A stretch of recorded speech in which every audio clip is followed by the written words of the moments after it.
Now, collecting Pokemon cards is crazy expensive, though how do you acquire your favorite cards when we're living in such an expensive world? And that's the reason I've actually created this video, as I will be unpacking the 5 best ways to collect Pokemon cards on a budget. Now, before getting into the details, I probably should be honest with you all, and the reason why I feel I can speak about this is because I have had very low moments in my life where I have placed collecting Pokemon cards above other and more important areas in my life. You know, being someone who's gone through a few things and experienced life's inevitable ups and downs, I've also sometimes used collecting Pokemon cards and ripping packs as an outlet, which is not that much of a bad thing, but it does become a problem when it takes you away from other areas in your life, and I'm going to explain more about that in just a second. Though it should be noted that hobbies are a very important aspect of our lives. They give us fulfillment in ways that other areas of our life cannot, though as life seemingly becomes more costly, a lot of people wonder how can they actually collect their favorite Pokemon cards while managing life at the same time. Now, I'm not going to be that guy that denies the cost of collecting Pokemon cards. I mean, it doesn't matter which way you turn, this hobby costs a lot of money. I mean, even if you're not buying the expensive chase cards, there's still a lot of upfront costs in terms of just collecting in general. You know, your card can't just be placed in a box, they'll get damaged. So, you know, there's buying top loaders. You need to purchase binders, buying penny sleeves.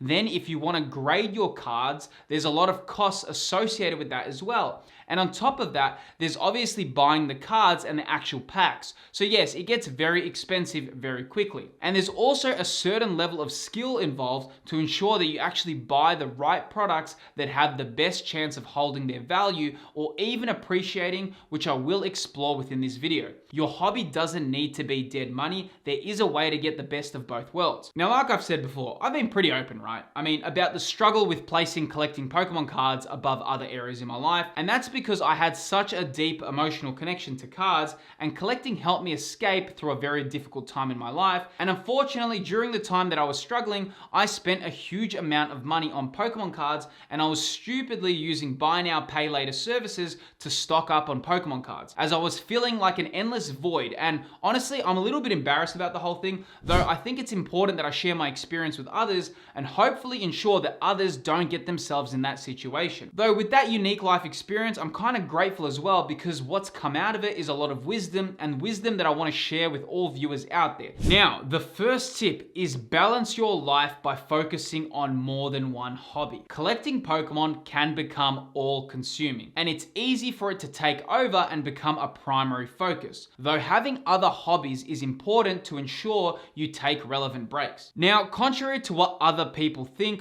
hobbies are not always that expensive. And pro tip, most hobbies won't cost you as much as collecting Pokemon cards. Some of my favorite hobbies are physical fitness and watching TV series. These two are all pretty low cost, or they don't require constant crazy expenses. I mean, a gym membership isn't that much money, and a streaming subscription isn't that much in comparison to Pokemon cards. Though even making one-off purchases for your physical fitness is a great way to stay healthy and introduce another hobby into your life. And this actually brings me to the paid partner of today's video, which is YESOUL. So keeping fit and looking after my health is something I actually take very seriously, and if you watch my channel, you'll know I always want my viewers to level up in their life. And this incredible indoor bike, the G1M PLUS, which YESOUL sent me, is legitimately incredible. So I love watching TV series, right? Though I admit, sometimes I feel like I'm wasting my day if I binge them for too long. However, with the YESOUL, I actually get the best of both worlds. The G1M PLUS has an immersive 21.5-inch HD screen that can stream Netflix and YouTube, so you can cycle at your own pace while enjoying your favorite hobbies. You can also adjust the seat height to your own needs and the depth to get the perfect position, along with twisting the incline of the bike's intensity. So, you know, as a dad who always wakes up early, I actually love the quiet design, which allows me to cycle and not wake everyone up. It also has interactive training with the ability to connect to YESOUL Fitness, Kinomap, and Zwift for engaging workouts, along with built-in speakers for an immersive sound experience. Honestly, if you like working out in the comfort of your own home, this is a game changer,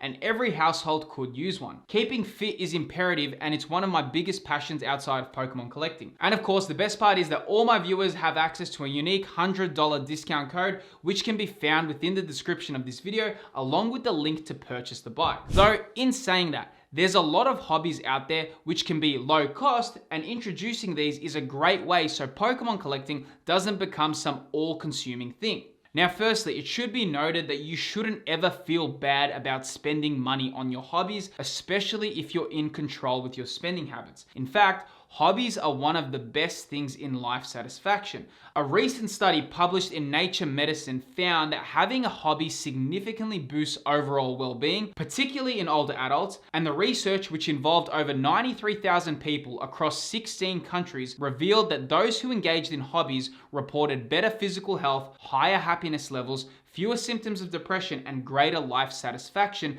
compared to those without hobbies. Though, I suppose the key area is to enjoy your hobbies in a way that doesn't cause you other problems. There's no point spending hundreds and hundreds of dollars enjoying Pokemon collecting, but then causing yourself other problems in your financial life. So that's why it's important to take these life experiences I have learned, and hopefully you can begin applying them to your own collecting. I think the point I'm trying to make here is that it's important to pair your hobbies and have a mix of expensive hobbies and low-cost hobbies. You don't want to just have expensive hobbies. And as I mentioned, hobbies can also be very affordable. Now, the second tip is master the art of slowly building your collection. The new world is crazy. I mean, sometimes if we don't see things growing immediately or we don't get things in bulk, we just feel as we're not making progress. I mean, we all want things right now. I mean, even when a new series gets released, they now get released as an entire season on Netflix. Though there is some real golden wisdom in learning to slowly build something rather than quickly. I think one of my favorite Eastern European proverbs, and when it gets translated in English, it goes, "Slow water wears away the hill," which essentially emphasizes the importance of persistence and patience. Steady effort can lead to significant progress and results. I mean, even with this YouTube channel, I rarely care about getting huge and viral videos. I mean, I actually really like the slow and steady progress that comes with taking things slow. Now, the same goes with your collection. One of the best ways is to think of growing your collection over 24 months rather than 24 days. It's easy to buy a lot of Pokemon cards in a month, though what's better is to save up and buy collections at a more steady pace, and over time, you'll be looking back and be like, whoa, I actually have a pretty crazy collection. You will be seriously surprised how crazy a collection can look with small purchases that build up over time. And saving for big ticket items over a 2-year period, you wouldn't actually believe on how amazing your collection can grow. Now, also, I just want to say, if you have been enjoying the video, please feel free to give the video a like. It really does help promote it within the algorithm. And also, if this is your first time, please feel free to subscribe to the channel. This channel covers Pokemon collecting and Pokemon investing, and I also share some of my life experiences along the way, so I'd love to have you on board the channel. Now, the third tip is to avoid the Diderot effect. Now, I've spoken about the Diderot effect a few times on my channel, though it's such an important phenomenon that I think it deserves spotlight whenever there's an opportunity. So you're probably thinking, Phil, what on earth is the Diderot effect? Okay, so the Diderot effect came from the French philosopher Denis Diderot, who received a fancy robe as a new gift. But once he owned this fancy robe, he felt that every belonging in his home didn't match its elegance. Now, this led him to purchase more items to match the robe, which started a chain reaction of purchases. Simply put, the Diderot effect is when you buy one nice item and then it starts a chain reaction of purchases to match the original purchase. And when it comes to collecting Pokemon cards, this effect can be very, very strong. So with my own experience with the Diderot effect, it went something like this. So I bought the Giratina V, but then I felt I can't have that without buying Gengar VMAX, so I went and bought Gengar VMAX, but then I felt that that wasn't really enough, so I bought Sylveon VMAX and Glaceon VMAX, and you kind of get the point. Now, these cards are all over 300 USD, so you can imagine how much money I spent.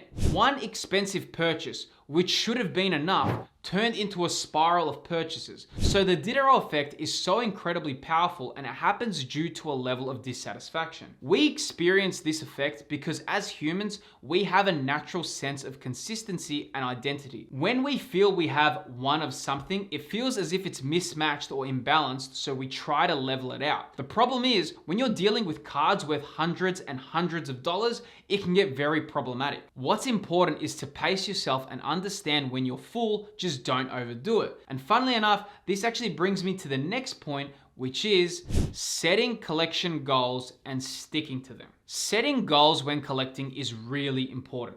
One, it gives you something to strive for, and two, it actually puts a brake pedal on. The reality is, there's nothing impressive about seeing someone who owns hundreds of PSA 10 cards if they've maxed out credit cards to do so. What's far more impressive is building a collection portfolio that complements your other financial goals in your life. Your collectible investment portfolio should be a bonus to your life, not a hindrance. The science of setting goals helps us enormously. When we write down a goal, we are far more likely to achieve it. And furthermore, we are also far more likely to understand once it has been achieved, so we can actually stop. There's no point trying to collect everything because it's like chasing the horizon. The art of goal setting sets a barrier along with giving you checkpoints to clear off so you actually know when it's done. Because with collecting, you can just say, hey, I want this, I want that, I want this PSA 10 of that, and it can get really crazy. So it's important to know when it's done, it's done. And finally, the fifth tip to building a collection on a budget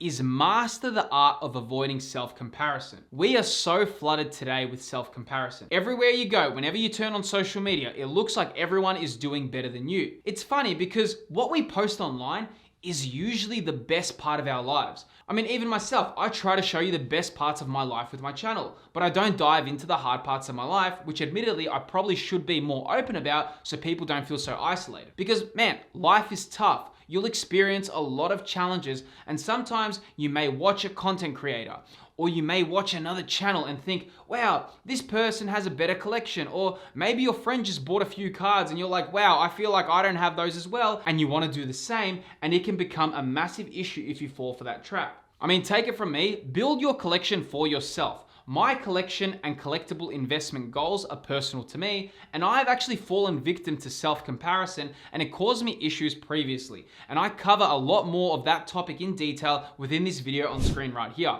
Within this video that's appearing on screen right now, I look over the topic of what no one tells you about Pokemon investing. It's all great, I mean, when we love buying products endlessly, though sometimes a brake pedal is also important. Click that video that's appearing on screen right now, and I'll see you there.